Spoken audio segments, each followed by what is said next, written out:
Extend our congratulations to this success on the Asian Development Bank meeting in Nandi last week by development of Fiji and the whole Pacific region. Because without communication, we are just working with you regularly on our shared interests to promote and grow business ties between Fiji and the United States. We also must extend a special note of... So what's our job? Basically, we promote multi-sector cooperation. Very active in the Rotary. He is a former senator, former governor minister. Committed to training and retaining top-notch talent here in Fiji, demonstrating that Fiji is a great place to work and invest. The Fijian government appreciates the enormous potential of the bilateral relationship we've been having with the US government. And this is clearly evident from our diplomatic and commercial presence in Washington, D.C. and Los Angeles, respectively. Today I have got a big announcement to make, and I'm happy to announce that the new Trade Commissioner for North Americas has been appointed, and he is Mr. Praneeth Singh. Mr. Singh comes with vast experience in private sector. He has been a senior accountant with ANZ Bank, New Zealand. He's also a solicitor, and he's been running his own financial company. So in other words, he has to give up all that to take up this job, which is willing to come on board. So I'm happy that he'll be starting the new job very soon. And when he takes up this job, I urge you all to extend to him the goodwill and support we share. I would like to share a couple of things today, and I would like to tell you more about Fiji. I know you know about Fiji, but the way Fiji is changing. Fiji today is more robust, prosperous, and innovative. And you may have seen that the way we organized the 52nd ADB meeting. Most of you were there, I heard, and you saw how we were able to showcase Fiji to the international community. It was really breathtaking, particularly some of the events, the way it was organized, the security that was provided. It was really an international event, but of a very, very high standard. And we are extremely proud today that we can hold such events. And the Prime Minister had actually said in his speech that the event was the single largest international gathering to ever take place on Fijian shores, and how correct he was. But we do not wish to see that it's just one of those events and then that's it. We have to work harder through our MICE program, and we have to work even harder to attract more large conferences and exhibitions into the country. As our tourism sector is expanding, as you know, in 2018 alone, a total of 870,309 visitors visited Fiji, out of which 86,075 were US visitors, our third largest source market. We have done exceptionally well over the past decade. You know, the Fijian economy is now poised to grow for the 10th consecutive year, the longest period of sustained economic growth ever recorded in our history. And the projection for 2020 shows that we will maintain the upward trajectory. Ladies and gentlemen, we have welcomed new businesses to Fiji year after year, which means we have investor confidence, which remains really high. The investment figures have been very positive, with over 25% contribution to the GDP. The total value of US investment projects implemented from 2012 to 2018 was $368.8 million. And these investments have created a total of 2,833 jobs. We've seen more and more Fijians are also starting up businesses. And this big boost in business activity in Fiji has dropped our unemployment rate at the lowest recorded ever in last 20 years. Fiji has the best investment incentives in the region and compares well at the global level. We have the lowest corporate taxes, streamlined income tax, and the ability to get a maximum of 20-year tax-free status depending upon the investment value. Above all, Fiji has a highly talented English-speaking workforce, and this is why we are attracting a lot more BPOs in the country. In manufacturing as well, there remains a lot of untapped potential.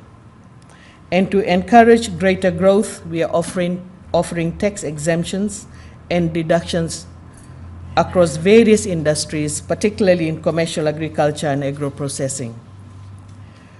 Ladies and gentlemen, to create the necessary enablers for greater investment flows, we are reviewing our current investment laws. In fact, the paper was already presented to the Cabinet. Cabinet has accepted it. We've got World Bank Group and International Financial Corporation. They're working on the legislation. We just want to make it more relevant, more modern, and of global standard. The last time the legislation was looked at was in 1999. Obviously, with some regulations coming in 2006, does not make it really relevant to our needs today.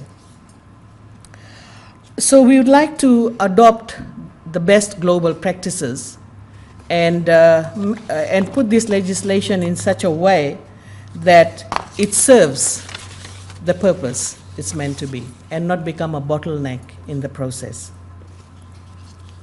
Most of you are also aware of the various reforms we are that is taking place in the ministry. The President had mentioned about the digital or digitization. The government has taken that path, and we have started working particularly on our building permit process, as well as starting a new business, and we would like to offer those services through digital platform.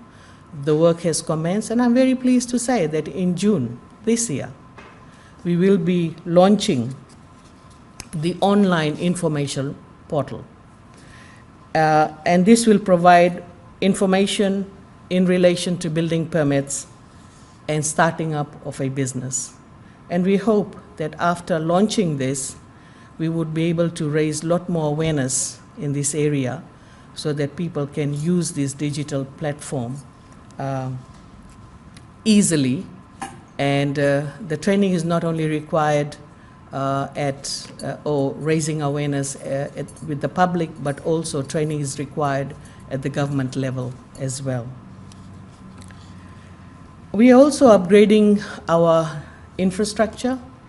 You can already see that some work has started. I know the 4-lane road that we are talking about in the Western Division, that will roll out very quickly.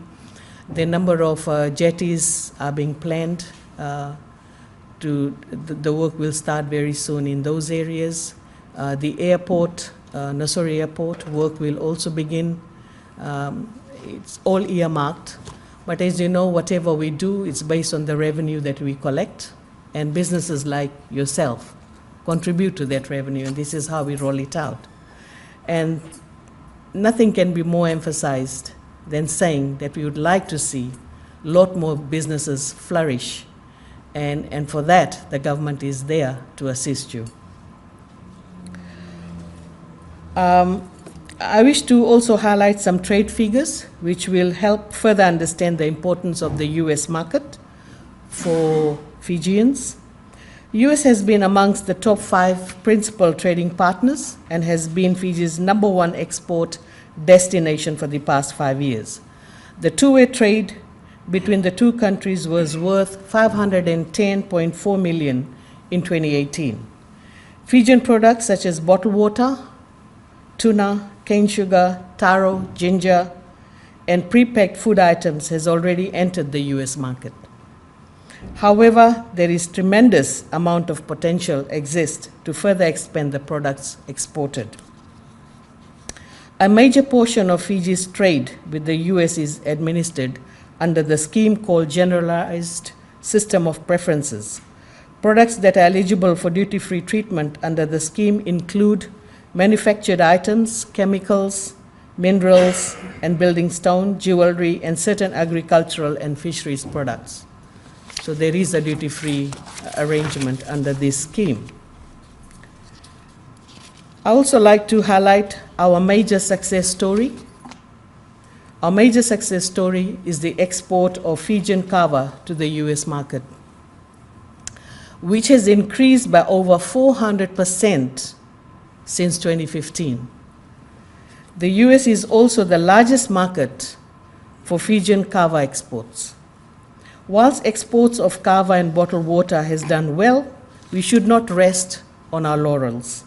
There are many other Fijian-made and Fijian-grown products that can be presented to the US consumers.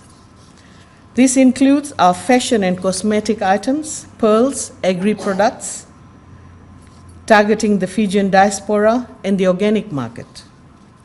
So, ladies and gentlemen, trade, investment, and economic cooperation from one of the most important facets of modern Fiji-US relations. And this is where we need to focus a lot more to see how we can take this relation to another level. As we seek to elevate our bilateral relationship, it is our business communities that possess the maximum potential to transform and energize these ties. You know well how to do business. We can only create the right environment for you. We are the policymakers. You are the doers. And let's keep this relationship going. So I thank you all for your interest in working with Fiji and Fijians. Have an enjoyable evening, and I look forward to further discussion informally. So thank you very much.